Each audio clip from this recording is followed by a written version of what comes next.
மக்களே, நான் சத்யவர்ஷா, சமூக ஆய்வாளர் மற்றும் அரசியல் ஆலோசகராக பணியாற்றி வருகின்றேன். இளைய சமுதாயம் இன்றைக்கு அவர்களுடைய துறை சார்ந்து நம்மளுடைய சட்டமன்றத்தில் மக்களின் பிரதிநிதியாக பேசுவதற்குரிய பங்களிப்பு அமைத்து தரப்பட வேண்டும். ஆனால் இன்றைக்கு திரைப்படம் சார்ந்த நபர்கள் மட்டுமே ஆண்டு கணக்கில் நம்மை ஆளப்பட வேண்டும் என்பதற்காக விளம்பரப்படுத்தி ஒரு மிகப்பெரிய ஒரு அங்கீகாரமாக இன்றைக்கும் இவர்களுடைய திரைப்படம் சார்ந்த ஒரு மிகப்பெரிய விளம்பரத்தை மட்டுமே இன்றைக்கு பல வேடங்கள் தரித்த இவர்களுக்கு அரசியல் என்ற ஒரு வேடத்தை தரித்து இன்றைக்கு இந்த ஜனநாயகன் படம் மூலம் தன்னுடைய கட்சியை விளம்பரப்படுத்த வேண்டும் என்பதற்காக செய்யக்கூடிய உள்நோக்கம் ஒரு இளைய சமுதாயத்தை முழுமையாக அவர்களுடைய நோக்கத்தை அளிக்கும்.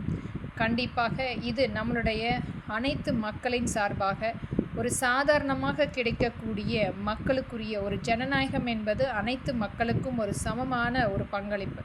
ஒரு ஏழை விவசாய மக்களுடைய மகனோ மகளோ அல்லது ஒரு தொழில் வேலை செய்யக்கூடிய கூலி வேலை செய்யக்கூடிய மகனோ மகளோ யாராவது ஒரு மக்களின் பிரதிநிதியாக சட்டமன்றத்தில் அமர்ந்து பேசுவதற்குரிய ஒரு சமமான பங்களிப்பு அளிக்கப்பட வேண்டும். ஆனால் இங்கு ஒரு மிகப்பெரிய ஒரு ஏற்றத்தாழ்வு தன்னுடைய பணபலத்தாலும் தன்னுடைய விளம்பரத்தாலும் இன்றைக்கு இந்த நடிகர்கள் நம்மை ஆள வேண்டும் என்பதற்காக செய்யக்கூடிய இந்த விளம்பரத்தை இந்த படத்தை இப்போது ரிலீஸ் செய்யாமல் சட்டமன்ற தேர்தல் முடிந்த பின்பு இதற்குரிய ஆவணம் கண்டிப்பாக வழங்க வேண்டும்.